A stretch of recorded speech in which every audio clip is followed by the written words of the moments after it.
उनको लेने के लिए आना पड़ेगा। मैं समय देता हूं आपको, आधे घंटे का समय देता हूं, या तो आकर के ले जाएं, नहीं लेकर के जाओगा तो हमारी याददाश्त बहुत अच्छी है, इस बात का ध्यान रखें।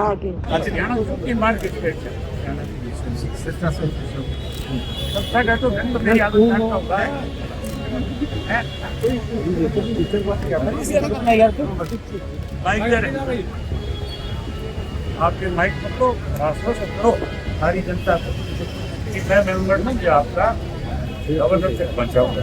प्रदर्शन था किसानों के मुद्दों पर, नाराजगी सरकार से थी, लेकिन लघु सचिवालय के बाहर हुआ कुछ ऐसा कि अभय सिंह चौटाला के लपेटे में आ गए डीसी साहब। जी हाँ, दरअसल खेतों में जल भराव और मुआवजे को लेकर इनेलो ने आज पूरे हरियाणा में प्रदर्शन किया और इसी कड़ी में रोहतक में प्रदर्शन की कमान खुद पार्टी सुप्रीमो अभय सिंह चौटाला ने संभाली। सैकड़ों हजारों इनेलो कार्यकर्ताओं और किसानों के साथ पैदल मार्च करते हुए इनेलो सुप्रीमो अभय सिंह चौटाला लघु सचिवालय पहुंचे, लेकिन इस दौरान खुद ज्ञापन देने के बजाय डीसी सचिन गुप्ता ने एडीसी को भेज दिया, जिस पर अभय सिंह चौटाला इस कदर नाराज हुए कि उन्होंने डीसी को सबके सामने धमका दिया। अपने एडीसी एसडीएम को तो भेज दिया और कह दिया कि तुम जाओ और जाकर के मेमोरेंडम ले लो, और खुद जो है कि मीटिंग में व्यस्त हूँ। मैं डीसी को आगाह करना चाहता हूँ और कहना चाहता हूँ कि डीसी साहब, ये लोग जो हैं, आप इनके कोई बॉस नहीं है। ये लोग जो हैं, इनके गाड़े खून पसीने की कमाई जो है उसको तनख्वाह के रूप में लेकर के आप इनकी सेवा के लिए यहाँ भेजे गए। आपकी जिम्मेवारी बनती है कि लोगों की समस्याओं को सुने, लोगों की कोई भी दिक्कत और कठिनाई है उसके लिए स्वयं उनके बीच में जाकर के उनको लेने के लिए आना पड़ेगा।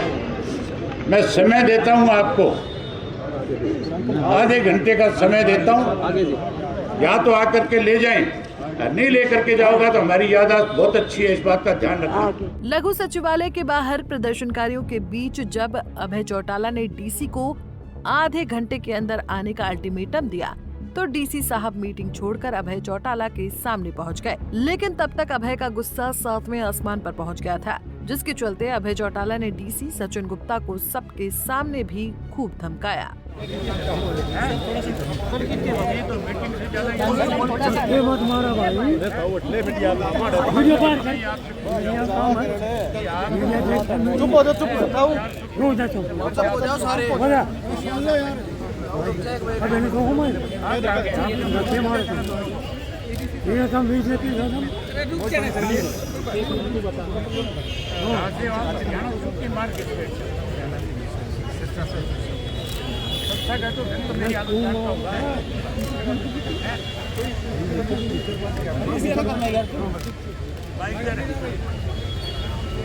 आपके माइक को रास्ता से करो सारी जनता को कि मैं मेंबर में जो आपका गवर्नर तक पहुंचाऊंगा।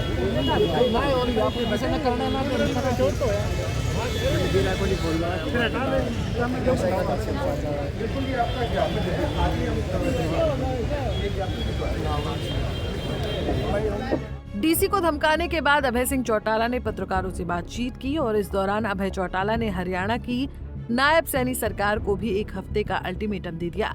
अभय ने कहा कि एक तरफ बाढ़ से लाखों एकड़ फसल खराब हो गई, तो दूसरी ओर अभी भी हजारों एकड़ खेतों में पानी खड़ा है, जिसके चलते किसान गेहूं की फसल भी नहीं बो पा रहे हैं। अभय ने सरकार को 1 हफ्ते का वक्त देते हुए कहा कि अगर समस्याओं का समाधान नहीं हुआ तो इनेलो जेल भरो आंदोलन कर सकती है। आगाह करने के लिए आए कि आप अपनी जिम्मेवारी को निभाओ, नहीं निभाओगे तो हमें मजबूर होकर के सड़कों पे उतरना पड़ेगा, और सड़कों पे उतर करके किसान के साथ जब तक न्याय नहीं होगा हम उनकी लड़ाई को लड़ने का काम। तो पीठ थपथपा रही है, हमने 15,000 रुपए प्रति एकड़ मुआवजा दे दिया है। कहाँ दे दिया, किसको दे दिया? कहने में और करने में बहुत फर्क होता है। 15,000 से ना तो किसान के खेत से पानी निकल सकता, ना उसके अगली फसल की बिजाई की। आजकल 50,000 रुपया कम से कम पर एकड़ का खर्चा है। 50,000 रुपया कम से कम दे, ये हमारी डिमांड है। अल्टीमेटम क्या दिया है आपने? हमने 1 हफ्ते का समय दिया है कि हफ्ते के अंदर अंदर या तो सरकार कुछ अच्छा कदम उठाए, नहीं उठाएगी फिर हम अपने साथियों के साथ लड़ेंगे। चाहे सड़कों पे आकर के लड़ना पड़े, चाहे हमें घेराव करना पड़े, चाहे कोई गिरफ्तारियां देनी पड़े, फिर बड़ी लड़ाई है। तो कुल मिलाकर किसानों के मुद्दों को लेकर इनेलो सड़कों पर उतर आई है और समस्याओं का समाधान न होने की सूरत में इनेलो आने वाले समय में बड़ा आंदोलन भी कर सकती है। आपको बता दें कि रोहतक को पूर्व मुख्यमंत्री भूपेंद्र सिंह हुड्डा का गढ़ कहा जाता है, लेकिन सम्मान दिवस रैली के बाद अभय सिंह चौटाला खुद रोहतक में काफी सक्रिय दिखाई दे रहे हैं। ऐसे में अभय की मौजूदगी से रोहतक में काफी सियासी हलचल देखी जा रही है। रोहतक से दीपक भारद्वाज, पंजाब केसरी टीवी। हमसे जुड़े रहने के लिए हमारे YouTube चैनल को सब्सक्राइब करें और नई वीडियो की नोटिफिकेशन के लिए बेल आइकॉन को दबाएं। अगर आप ये वीडियो Facebook पर देख रहे हैं तो लाइक जरूर करें और ज्यादा से ज्यादा शेयर करें। धन्यवाद।